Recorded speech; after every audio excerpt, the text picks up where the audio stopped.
இன்னைக்கு என்ன ஸ்பெஷல்மா? கீரை குழம்பும் பாவக்காய் பக்கோடாவும். பாவக்காய் பக்கோடாவா?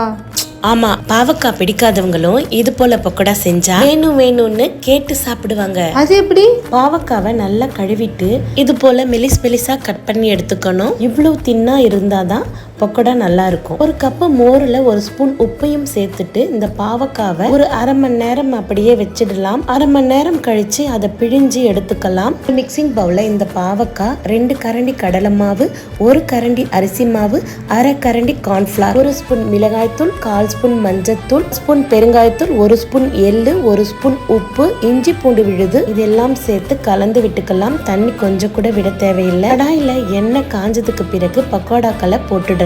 எண்ணெய் சொரசொரப்பு அடங்குற வரையிலும் நல்லா வேக வச்சு எடுத்தோம்னா நமக்கு மொறுன்னு பக்கோடா ரெடி ஆயிடுங்க. எல்லோரும் விருப்பப்பட்டு சாப்பிடுவாங்க. உங்களுக்கான ஒரு விடுகதை. ஓசை இட்டபடி ஊரையே சுமப்பான். யார் இவன்?